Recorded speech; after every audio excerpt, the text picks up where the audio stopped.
ध्येयं सदा परिभवग्नमभीष्टदोहम्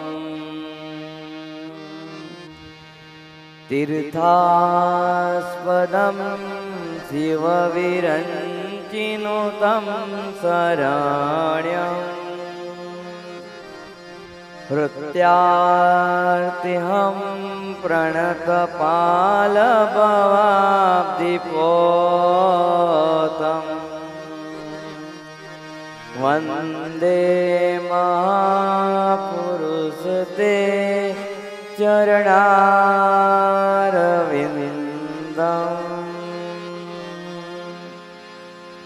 करारविन्दे पदारविन्दम् मुखारविन्दे विनिवेशयन्तम्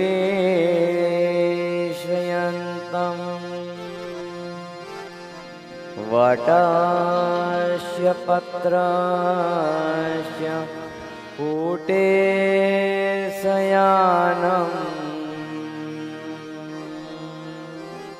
बालं मुकुन्दं मनसा स्मरामि श्रीकृष्ण गोविन्द हरे मुरारी हे नाथ नारायण वासुदेव जिह्वे पिबस्वा मृतमेतदेव गोविन्द दामोदर माधवेति श्रीकृष्ण राधा वरगोकुलेश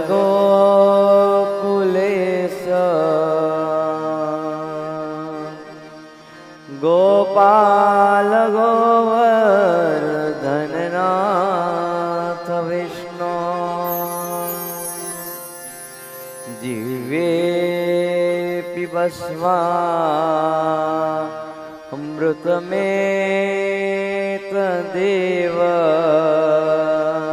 गोविन्द दामोदर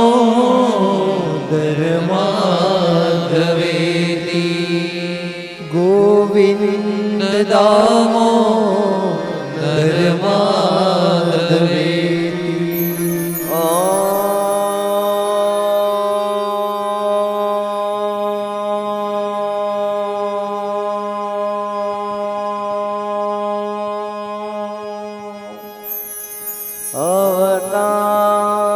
अवतारिणे श्री स्वामिनारायणाय नमो नमः। ॐ श्री हरिकृष्णाय नमो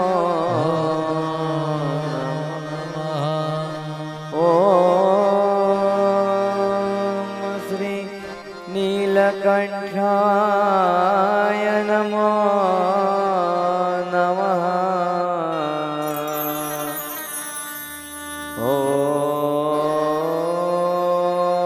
ॐ श्री सहजानन्दाय घनश्यामाय श्रीकृष्णाय नमो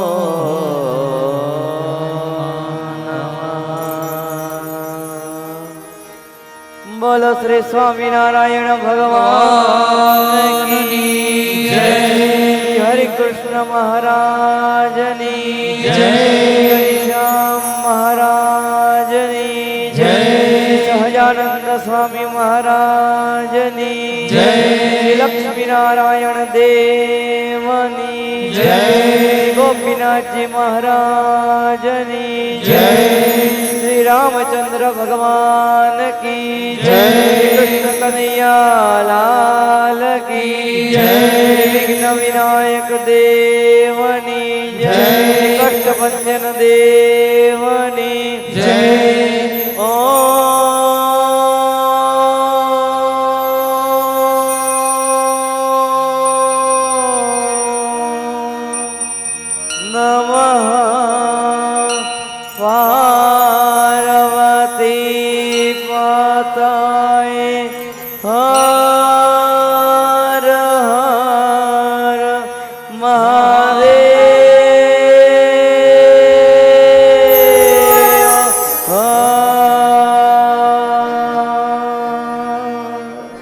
સ્વામી નારાયણ નારાયણ નારાયણ, સ્વામી નારાયણ નારાયણ નારાયણ, સ્વામી નારાયણ સ્વામી નારાયણ, સ્વામી નારાયણ સ્વામી નારાયણ, સ્વામી નારાયણ સ્વામી નારાયણ, સ્વામી નારાયણ સ્વામી નારાયણ, સ્વામી નારાયણ નારાયણ નારાયણ, સ્વામી નારાયણ નારાયણ નારાયણ, લક્ષ્મી નારાયણ સ્વામી નારાયણ, લક્ષ્મી નારાયણ સ્વામી નારાયણ, લક્ષ્મી નારાયણ સ્વામી નારાયણ, લક્ષ્મી નારાયણ સ્વામી નારાયણ, સ્વામી નારાયણ નારાયણ નારાયણ, સ્વામી નારાયણ નારાયણ નારાયણ, સ્વામી નારાયણ નારાયણ નારાયણ, સ્વામી નારાયણ નારાયણ નારાયણ. શ્રી શુક ઉવાચ અસ્તિ પ્રાપ્તિશ્ચ કંસસ્ય મહિષ્યો ભરતર્ષભ મૃતે ભર્તરી દુઃખાર્તે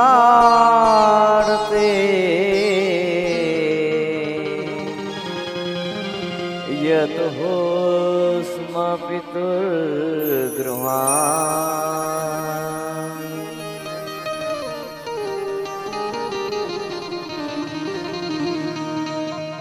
શ્રીમદ ભાગવત મહાપુરાણ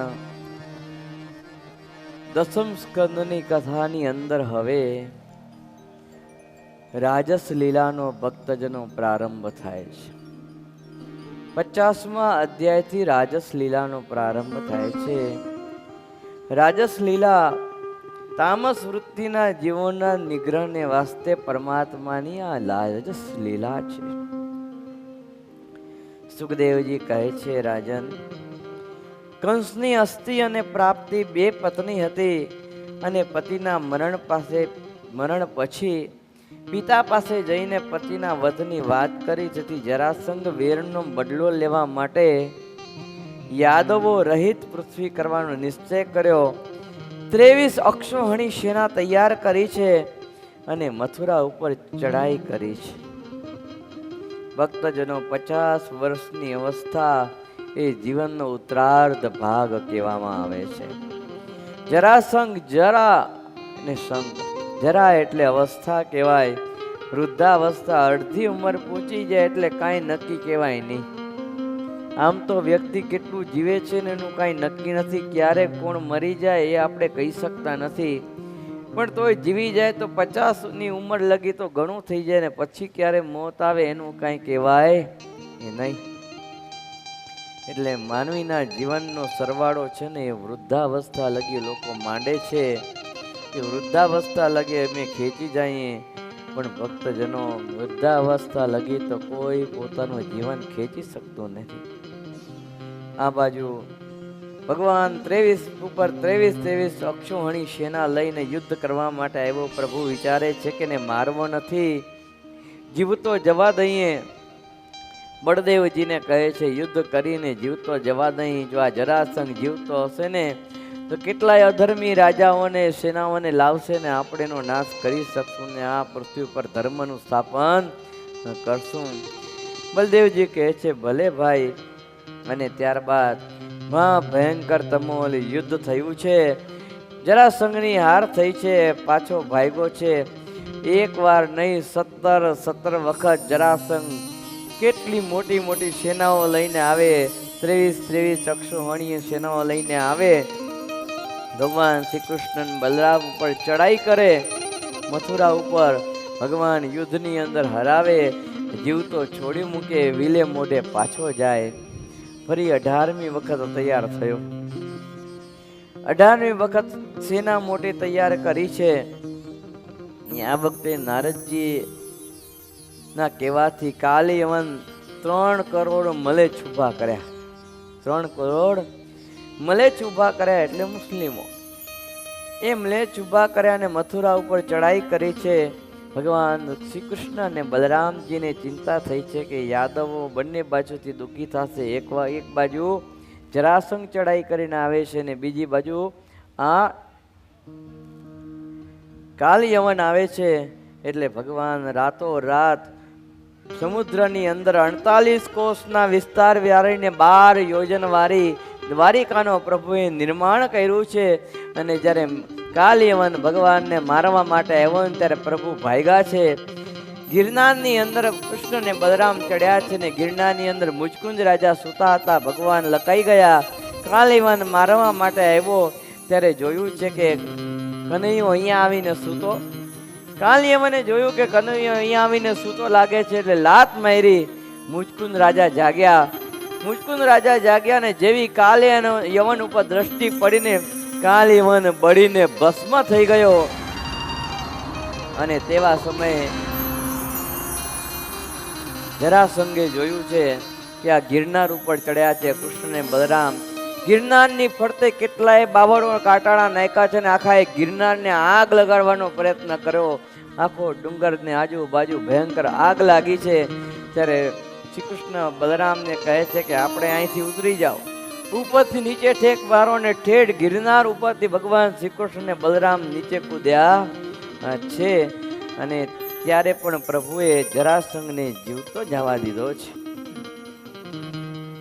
શ્રી શુક ઉવાચ અનંતાધિપતે શ્રીમાન રૈવતો રેવતી સુતામ બ્રહ્મણા ચોદિત પ્રાદાત બલાયેતિ પુરોદિતમ.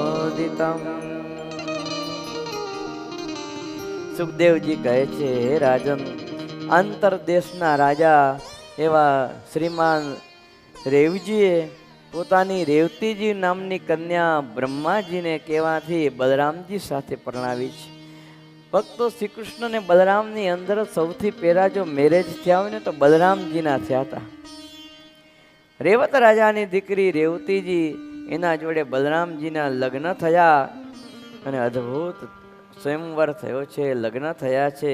સુખદેવજી કે છે હે રાજન, અને આ બાજુ ભગવાન રાક્ષસી વૃત્તિથી શિશુપાલ આદિ રાજાઓને હરાવ્યા અને રૂકમણી દેવી ભીષ્મક રાજાની દીકરી હતી એના જોડે પરણ્યા છે. ત્યારે પરીક્ષિત રાજા કહે છે ભગવાન ભીષ્મક સુતામ રૂકમિણીમ રુચિના નામ રાક્ષસેન વિધાનેન ઉપયેમ ઇતિ સુતમ. આજ પરીક્ષિત મહારાજા એમ કહે છે કે હે સુખદેવજી, શ્રી કૃષ્ણ ભગવાને રૂકમણીજી જોડે વિવાહ કર્યો પણ રાક્ષસી વૃત્તિથી વિવાહ કર્યો. રાક્ષસની રીતિથી વિવાહ કર્યો તો એનું કારણ શું?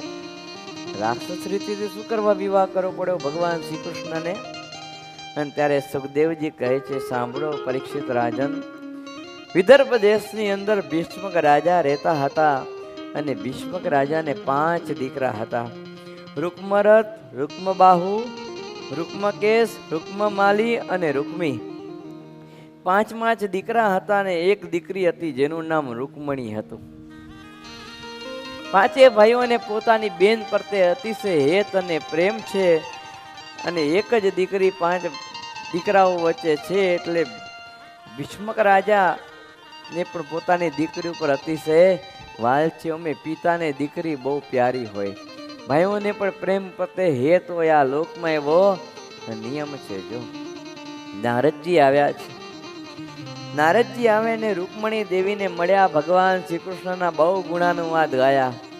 ભગવાન શ્રી કૃષ્ણના રૂકમણી દેવીએ આ પાસે નારદજીએ બહુ ગુણાનુવાદ ગાયા એટલે રૂકમણી દેવીને એમ થયું કે હવે પરણું તો શ્રી કૃષ્ણને જ પરણું, બીજા કોઈને મારે પરણવું નથી. આવો નિશ્ચય રૂકમણી દેવીએ કર્યો છે. વરીએ તો સામણ્યો વરી રે ચતુર્વર વરીએ, તેનું તો એ વાતન કાચું પરણી રંડાવું પાછું, તેને ઘેર સિદ્ધ પાણી ભરીએ રે. જેના જોડે લગ્ન કરવાથી આપણે પાછું રંડાવવું પડે, વિધવા થવું પડે, તો એના જોડે લગ્ન કરીને પછી શું કરવાના છે? આપણે એવો ધણી કરવો કે જે ક્યારે મરે જ નહીં, અમર હોય, સાક્ષાત પરમ પુરુષ હોય, પરમાત્મા હોય, એના જોડે લગ્ન ક્યારે કરવા મળે? માટે આપણે તો શ્રી કૃષ્ણ જોડે મેરેજ કરવા છે. સુખદેવજી કહે છે, પરીક્ષિત રાજન, આ બાજુ રૂકમણીએ નારદજી પાસે ભગવાનના ગુણોને સાંભળીને નક્કી તો કરી લીધું કે મારે શ્રી કૃષ્ણ જોડે લગ્ન કરવા છે. પણ બીજી બાજુ ભીષ્મક રાજા, એમની પત્ની સુધમતી અને એમનો મોટો દીકરો રૂકમી, આ 3 જણા ભેગા થયા છે. એમણે નક્કી કર્યું છે કે આપણે હવે રૂકમણી પુત્રી મોટી થઈ છે, આપણે એના લગ્ન કરવા છે, કોના જોડે કરશું? ત્યારે રૂકમી કહે છે કે તમે ચિંતા ન કરો, મેં રૂકમણી માટે વર ગોતી લીધો છે. અને ત્યારે કે કોણ? તો કે દમઘોષનો દીકરો શિશુપાલ. દમઘોષનો દીકરો શિશુપાલ બહુ મોટો મહારાજા છે, એના પિતા. અને એ મારો શિશુપાલ મારો મિત્ર છે, મારા મિત્ર જોડે મારી બેનના વિવાહ મારે કરવા છે. અને વિવાહ નક્કી થઈ ગયા. ત્યારે બાજુ વિવાહની તૈયારી થવા લાગી કે દમઘોષના દીકરા શિશુપાલ જોડે રૂકમણી દેવીના વિવાહ થાય છે. અને ઉડતા ઉડતા સમાચાર રૂકમણી દેવીને પૂછ્યા છે. રૂકમણી દેવીને પૂછ્યા, રૂકમણીને એમ થાય છે કે ઓહો, આના જોડે મારે લગ્ન કરવાના? જે પોતે મોતને ભેટનારો છે, જેને એક દિવસ મરવાનું છે, એવા વ્યક્તિ જોડે મારે લગ્ન કરવાના? જે અમર છે, જે સાક્ષાત પુરુષોત્તમ છે, મારે તો એના જોડે મેરેજ કરવા છે. આ લોકના કોઈ જીવ જોડે મારે મેરેજ કરવા નથી. આવું ભક્તજનો રૂકમણીએ નક્કી કર્યું છે. એટલે આજ રૂકમણી જાતે એના માતા પિતા પાસે આવી છે. માતા પિતા પાસે આવીને રડવા લાગી છે. સુધમતી દેવીના ખોડામાં રૂકમણી રડે છે. સુધમતીને એમ કે હવે પારકે ઘેર જવાને થયું ને એટલે દીકરી રડે છે. પણ રૂકમણી કહે છે કે માં તમે શું કર્યું? ત્યારે સુધમતી કહે છે, દીકરા બેટા બોલ ને, શું થયું? મારા વિવાહ નક્કી કરી નાખે. હા દીકરી તું મોટી થઈ ગઈ છે અને મા બાપની તો ફરજ છે કે દીકરી મોટી થાય એટલે એને પરણાવી જોઈએ. અને દીકરી મોટી થાય એટલે જાજો ટાઈમ ઘરમાં રખાય ની. દીકરી તો પારકી થાપણ કહેવાય, એને ઘરની અંદર રખાય નહીં, તરત એના વિવાહ કરવા જોઈએ. માટે દીકરી અમે તારા વિવાહ નક્કી કર્યા છે. પણ પિતાજી વિવાહ નક્કી કરીને તમે દમઘોષના દીકરા શિશુપાલ જોડે મારા વિવાહ નક્કી કર્યા? તમને બીજો કોઈ સારો કુંવર ન મળ્યો? તમારે મને એકવાર પૂછવું તો હતું કે દીકરી તમારી શું ઈચ્છા છે? બેટા તારી શું ઈચ્છા છે? તારે તે કોઈ વર ચૂંટ્યો છે તારા માટે? એટલું તો મને પૂછાય ને. એના જોડે લગ્ન કરીને મારે શું કરવું છે? અને ત્યારે સુધમતી દેવી અને ભીષ્મક રાજા પૂછે છે, બોલ બેટા તે કોઈ તારા માટે વર ચૂંટીને રાખ્યો છે? તારે કોની જોડે લગ્ન કરવા? તો અમે એના જોડે પરણાવીએ, અમે ના કહી દઈશું શિશુપાલને. ભક્તો, માતા પિતા સારા હોય ને તો દીકરીની ઈચ્છા પ્રમાણે લગ્ન કરાવીને ઘણી વખત માતા પિતાએ નક્કી કરી રાખ્યું કે મારે આના જ જોડે દીકરીના વિવાહ કરવા છે. તો દીકરીને પછી પરાણે પોતાની અનિચ્છાએ જે માતા પિતાએ વર ચૂન્યું હોય ને એના જોડે પરણવું પડે છે. જો સંસાર ચાલે તો સારો ચાલે, નહીંતર જે ઘરે પરણાવી હોય ને એ ઘરે દીકરી આત્મહત્યા કરીને મરી જાય છે. એટલે ભક્તજનો વિવાહ કરવામાં બહુ ધ્યાન રાખી. દીકરીએ ચૂંટેલો વર પસંદ કરવો પડે. વર દીકરીએ જે પસંદ કરે છે જોવો કે બરાબર છે ને, યોગ્ય છે ને. દીકરીએ કોઈ ખોટો વર પસંદ નથી કર્યો ને દીકરી ત્યાં જઈ અને દુઃખી નહીં થાય ને એ જોવાની જવાબદારી માતા પિતાની છે. એટલે દીકરીને રાજી રાખવી અને એને ચૂંટાયેલા વરને પણ જોવો કે એ કઈ નાતનો છે, કઈ જાતનો છે, કેટલું કમાય છે, એનું ઘર પરિવાર બધું કેવું છે, મારી દીકરી ત્યાં સુખી તો રહેશે ને. એ બધોય વિચાર કરી નક્કી કરીને પોતાની દીકરીના લગ્ન કરાવવા. એમને કોઈ કેને આપણે હા પાડી દેવી નહીં. દીકરીના અને દીકરાના લગ્નમાં ખાસ ભક્તજનો કાળજી રાખવી. હા, સુખદેવજી કહે છે, હે પરીક્ષિત રાજન, રૂકમણી દેવી કહે છે, પિતાજી આ તમે શું કર્યું? મારે કાંઈ રૂકમી શિશુપાલ જોડે પરણવું નથી. ત્યારે કે કોના જોડે? તારી ઈચ્છા શું છે બોલ. તો કે મારે તો વસુદેવના દીકરા એવા શ્રી કૃષ્ણ દ્વારિકાધીશ જે મથુરાની અંદર રહે છે, દ્વારિકાની અંદર રહેનારા છે, દ્વારિકાના રાજા છે, એના જોડે મારે પરણવું છે. તો કે કાંઈ વાંધો નહીં દીકરી, આપણે એના જોડે તારા વિવાહ કરાવીએ. અને પછી માતા પિતા તો તૈયાર થયા. ભીષ્મ રાજા અને રાણી સુમતિ એ બેના તૈયાર થઈ ગયા કે કાંઈ વાંધો નહીં દીકરી, આપણે એના જોડે તારા વિવાહ કરાવીએ. અને પછી તો ના કેવડાવી. ત્યાં ના કેવડાવી શિશુપાલને કે ભાઈ તારા જોડે મેરેજ નહીં થાય. હવે તમે નક્કી કર્યું છે કે ભાઈ દ્વારિકાધીશ જોડે જ અમારે અમારી દીકરીને પરણાવી છે. એટલે આઈ એમ વેરી સોરી, અમે દિલગીર છીએ. એવું કેણ મોકલાયું. અને આ બાજુ આવું કેણ મોકલાયેલું. શિશુપાલે સીધું અને મિત્રને કીધું રૂકમે કે હવે મારી રીતે હવે દગો કરે છે તું. એકવાર લગ્ન નક્કી કરીને પાછો ફરી જાય છે. એટલે રૂકમી કે ના, હું તારો ભાઈબંધ છું, ફરતો જો તારા બાપાનું કેણ છે. અને પછી સમાચાર આપ્યા ત્યારે રૂકમી આવ્યો અને પોતાના માતા પિતાને કહે છે, શું કરો છો આ? એકવાર મેં મારા મિત્ર જોડે લગ્ન નક્કી કર્યું, તમે કેમ ફેરફાર કર્યો ને શ્રી કૃષ્ણ જોડે, કાળિયા જોડે, કપટી જોડે મારી બેનને તમે પરણાવો છો? એ દ્વારિકાધીશ જોડે પરણાવવાનું હોય તો કાળિયો કપટી છે, કેટલી ચોરીઓ કરી છે એણે, અને લોકમાં તો એનું નામ બહુ ખરાબ છે. કોઈ એને સારો રાજા કે સારો મણા કહેતો નથી. એના જોડે મારી બેનને પરણાવવાના હોય. ઉત્તમ કુંવર મેં મારી બેન માટે ગોઈતો છે.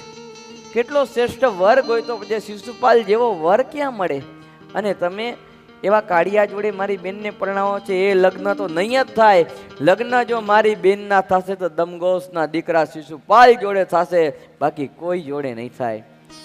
ને આવી રીતે રૂકમી જ્યારે કડક થઈને કહ્યું છે ને, એટલે વળી પાછું એના માતા પિતાએ માંડી વાળ્યું કે કાંઈ નહીં, આપણે આપણી દીકરીના લગ્ન શિશુપાલ જોડે કરી. આવી રીતે નક્કી કર્યું છે. સુખદેવજી કે હે પરીક્ષિત રાજન, આ વાતની ખબર રૂકમણીને મળી છે. રૂકમણી વિચાર કરે છે કે અરે રે, આ શું થયું? માંડ માંડ હું નક્કી કરીને આવી હતી ને મારો ભાઈ પાછો મારા લગ્નની અંદર આડો પડ્યો છે. અદ્ભુત પદ સરસ મજાનું સંતોએ લખ્યું છે. કુંદનપુર વિવાહ રચ્યો, સુણી ભૂપતિ ભીમ કરાય. કુંદનપુર વિવાહ રચ્યો, સુણી ભૂપતિ ભીમ કરાય. કન્યા તે દેવા શ્રી કૃષ્ણ આનંદ ઉર ન સમા. રૂકમયે તે જાણ્યો ઉર વ્યાપ્યો અતિશે કાળ. કન્યાન આપો શ્રી કૃષ્ણને, એસે ગાયો તણો રે ગવા. રૂકમૈયાનું મન મેલું ને તેડાવ્યો શિશુપાળ. રૂકમણીએ તે ખબર જાણીને અંતર ઉઠી જાય. અદ્ભુત પદ ભક્તજનો સંતોએ લખ્યું છે કે જ્યારે રૂક્ષ્મણી દેવીએ જાણ્યું છે કે મારો ભાઈ માયનો નથી ને શિશુપાળને મારા વિવાહ માટે તેડાવ્યો છે, ત્યારે રૂક્ષ્મણી દેવીને અતિશય દુઃખ થયું છે.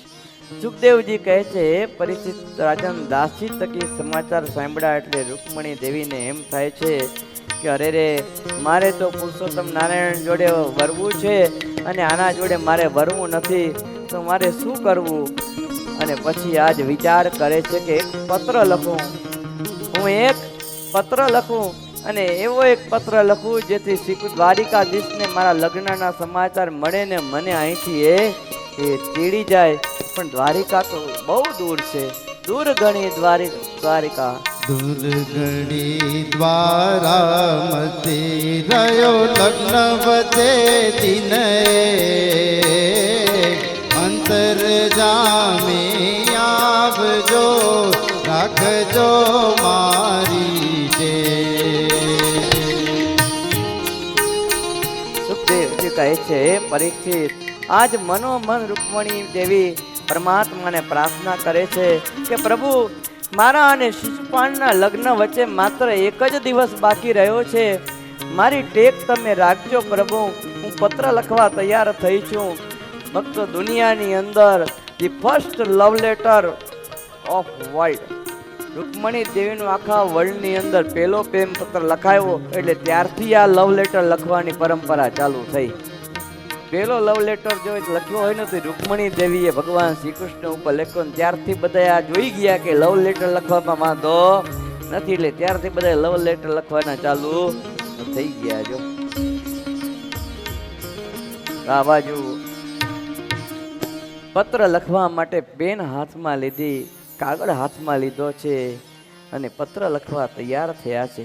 એવું તે કહીને કુંવરી એવું તે કહીને કુંવરી કરી કાગળ લખવા.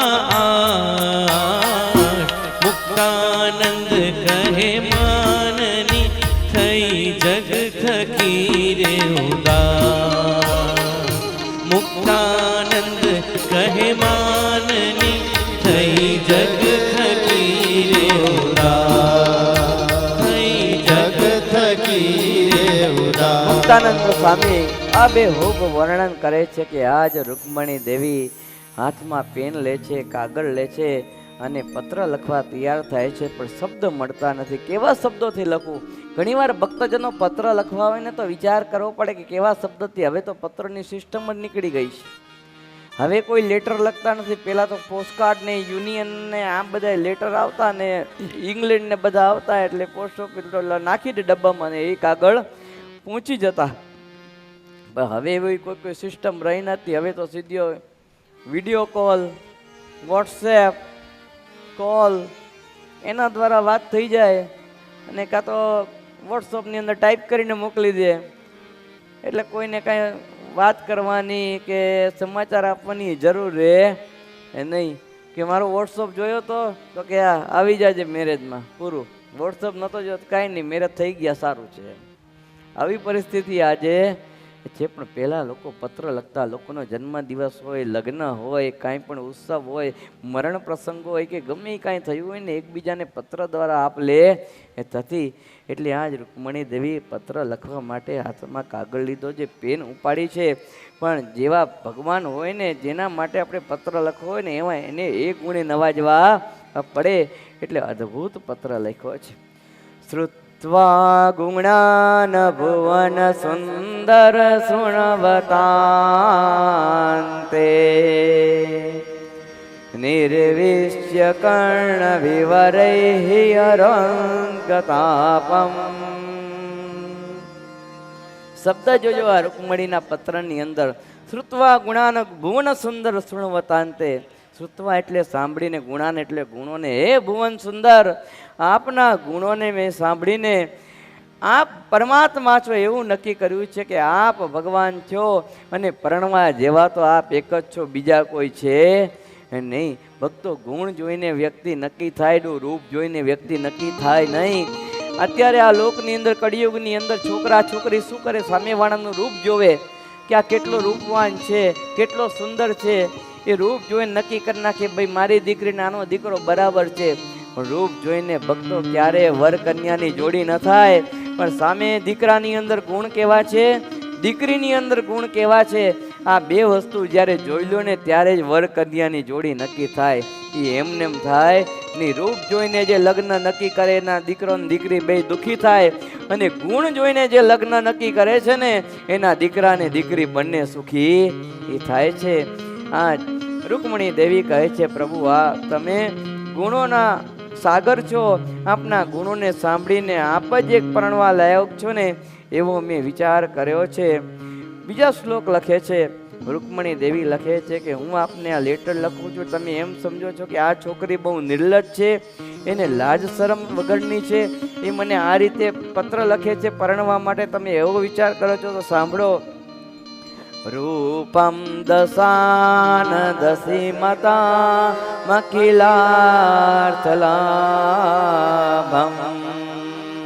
ત્વચ્યુત જ્યોત વિસતિ ચિત્તમાત્ર પમ્મે. રૂકમણી દેવી લખે છે, પ્રભુ મારે તો લાજ શરમ તો ઘણા બધા છે, મારે લાજ શરમ તો ઘણા બધા છે, પણ મારું મન નિર્લજ બનવામાં જો કોઈ કારણ હોય ને તો પ્રભુ આપના સદગુણોનો વાંક છે. મારું મન આપને પત્ર લખવા તૈયાર થયું છે, એનું જો કોઈ કારણ હોય તો આપના ગુણો છે. મોટા મોટા મહાત્માઓ છે ને પ્રભુ આપના ગુણોને જોઈને, આપના ઐશ્વર્યને જોઈને, આપના મહિમાને જોઈને આપના ચરણમાં વંદન કરે છે, આપના ચરણમાં પોતાના મનને ઠરાવે છે. એમ આપનું મહિમા સાંભળીને, આપના ગુણોને સાંભળીને મારું મન સ્થિર થયું છે આપના સ્વરૂપની અંદર. એમાં મારો કોઈ દોષ છે નહીં, એમાં આપ પ્રભુ મારો વાંક કાઢતા નહીં.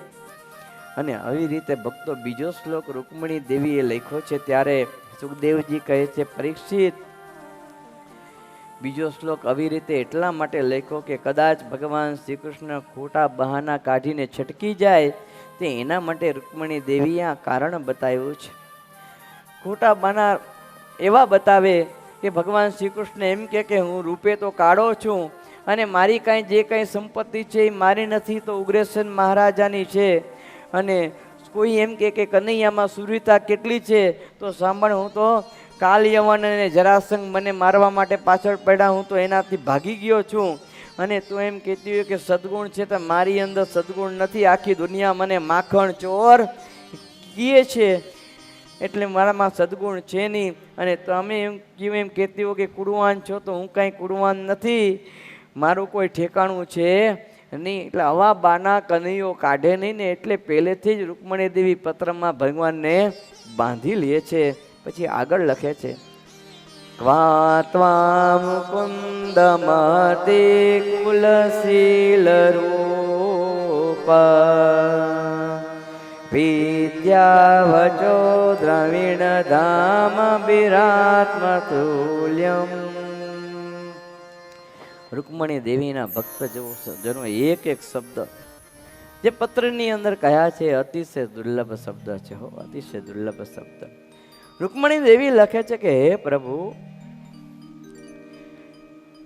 આ લગ્નના સંબંધમાં રૂપ, પૈસા કે સુરવીરતા વગેરે ગૌણ બાબત છે. રૂપ, પૈસા અને સુરવીરતા બધાય ગૌણ બાબત છે અને સંસ્કાર એ મુખ્ય બાબત છે. અને આ ભગવાન છો માટે સંસ્કારી છો, એમાં કોઈ વાત કેવી પડે નહીં. રૂકમણીના શ્લોક ઉપરથી શીખવા જેવું છે કે પોતાના દીકરા માટે જ્યારે દીકરી ગોતી હોય અને દીકરી માટે જ્યારે દીકરી ગોતી હોય ને તે સંસ્કારી ગોતજો, દીકરો એ સંસ્કારી ગોતજો. ઘણાને મનમાં એવું હોય કે અમારે કોઈ મોટી પાર્ટી મળી જાય ને તો એના જોડે મારે દીકરાને પરણાવો, અને દીકરી વાળા એમ વિચારે કે કહું મોટી પાર્ટી મળી જાય તો એના જોડે મારા દીકરીને પરણાવી છે. સામસામા બે વાત એવો હોય, પણ ભક્તોજનો આ વિચાર સાવ ખોટો છે. આપણે એમ વિચાર કરતા હોય કે આપણી દીકરીને મોટા ગરડે પરણાવીએ, દીકરાવાળા એમ વિચાર કરતો હોય કે આપણા દીકરાને મોટા ગરડે પરણાવીએ, એમાં કાંઈ દીકરી સુખી થાય નહીં. પણ જેના જીવનમાં સંસ્કાર હોય, ધાર્મિકતાના સંસ્કાર જેના જીવનના અંદર હોય ને એના ઘેર લગ્ન કરજો. જે ભગવાનનો ભક્ત હોય, પૂજા પાઠ રેગ્યુલર કરતો હોય, ભગવાનનું ભજન કરતા હોય, નિયમ પાડતા હોય અને સત્યના માર્ગે ચાલનારા હોય, એવો જે હોય ને તો ભક્તજનો એના જોડે પોતાના દીકરા અને દીકરીના સપણ કરજો, મેરેજ કરજો. પણ રૂપિયાનો લોભ ક્યારે રાખતા નહીં, પ્રસિદ્ધિનો લોભ રાખતા નહીં, એ તો અંતે પાછળ પસ્તાવાનો વારો આવશે. એટલે આજ રૂકમણી દેવી કહે છે કે આપ સંસ્કારી છો, એટલે ગુણવાન છો, એટલે મેં આપને પસંદ કર્યા છે. છતાંય આપને એમ લાગતું હોય કે મારી ભૂલ છે તો પ્રભુ હું આપની માફી માગું છું. 39મા શ્લોકની અંદર રૂકમણી દેવી અદ્ભુત લખાણ કરે છે કે મન મારું આપને નમરો તો હું વરી ચૂક્યું. મારું મન પ્રભુ આપને વરી ચૂક્યું છે. મારું મન આપને વરી ચૂક્યું છે, આપ જ મારા હૃદયમાં બિરાજમાન છો, માટે આપ અહીંયા પધારો, મારી પત્ની મને પત્ની તરીકે સ્વીકાર કરો. રૂકમણી દેવી કાગળની અંદર આ બધું લખે છે કે તમે અહીંયા પધારો ને મને પત્ની તરીકે સ્વીકાર કરો. તન્મે ભવાન વૃત પતિરખાજ નામાતમાપિસ્તશ્ચ ભવ તત્ર વિભો વિભેહી.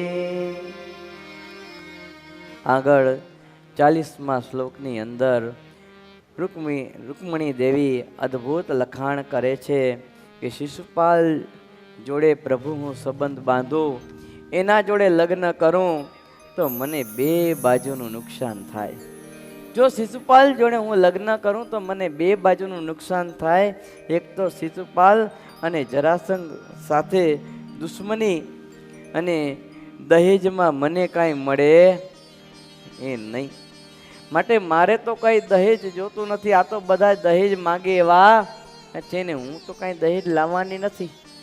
હું તો કાંઈ દહેજ લાવવાની નથી. તમારે મને મારું અહીંયાથી હરણ કરીને જવાનું છે. મારા માતા પિતા કાંઈ એટલા મોટા રાજા રજવાડાના નથી કે દહેજ આપી શકે ને. આ શિશુપાલ તો દહેજ માગે એવો છે, રૂપિયા માગે એવો છે. ભક્તો આ લોકની અંદર આ રીતનું એવું જ હોય કે દીકરી પરણાવો ને એટલે દીકરાવાળા મોં ફાડે, દીકરાવાળા મોં ફાડે. જો કે હવે તો બધું ઓછું થઈ ગયું છે, પણ ક્યાંક ક્યાંક ગામડાઓની અંદર આ બધું દેખાતું હોય છે, દહેજની પ્રથા. ને સ્વામિનારાયણ ભગવાને તો ખાસ દહેજ પ્રથા બંધ કરાવી છે કે આવી દહેજ પ્રથા ક્યારે પણ લેવી એ નહીં. જો એટલે આજ કહે છે કે એ લોકો તો પૈસા માગે, માટે મારે એની પાસે પરણવું નથી. હું તો સારા પતિની ઈચ્છા રાખું છું, અને એવા પતિ જોઈએ જે પત્નીનો નિર્દોષ પ્રેમ હોય ને એને પસંદ કરે એવા પતિ મારે જોઈએ છે. રામ ભક્તજનો અદ્ભુત પત્ર રૂકમણી દેવી લખ્યો છે, અને છેલ્લે એવું લખ્યું કે આપ મારી સામે કરુણા કરજો, હું તમારી રાહ જોઈશ. આ જન્મ નહીં પણ 100 જન્મ સુધી હે કેશવ હું તમારી રાહ જોઈશ. અને તમે જો મને લેવા નહીં આવો ને તમે જો મને નહીં પરણો ને તો હું મરીશ, પણ દમઘોષના દીકરા શિશુપાલને નહીં પરણો, મારી જિંદગીનું બલિદાન આપીશ. આવી રીતે પત્ર લખ્યો. રૂકમણી વિચાર કરે છે કે હવે દેવા કોણ જશે, આ પહોંચાડવો તો ખરી ને દ્વારિકા. અને સુદેવ નામના બ્રાહ્મણ ત્યાં હતા. ખાસ સુદેવ બ્રાહ્મણને બોલાવે છે. રૂકમણી દેવી એને કહે છે ભૂદેવ મારું એક કામ કરશો? ત્યારે કે હા, સરસ મજાનો ઉત્તમ મેં પત્ર લખ્યો છે, આ પત્ર દ્વારિકાધીશને પહોંચાડો. કે દ્વારિકા, આટલી દૂર દ્વારિકા પત્ર પહોંચાડો? કે હા, આ ભૂદેવ છો, મારી પરિસ્થિતિને જાણો છો, આટલા વર્ષોથી અમારી સેવા કરો છો, મારું એક નાનકડું કામ નહીં કરો તો કરીશ ને દીકરી, તારું કામ કરીશ ને, શું વાંધો. અને પત્ર રૂકમણી દેવી સુદેવને આપે છે, અને સુદેવ સરસ મજાનો આ સુદેવ બ્રાહ્મણ ભગવાનનો પત્ર લઈને નીકળે છે. તે આપણે હવે લાઈવ નાટિકા દ્વારા નિહાળશું.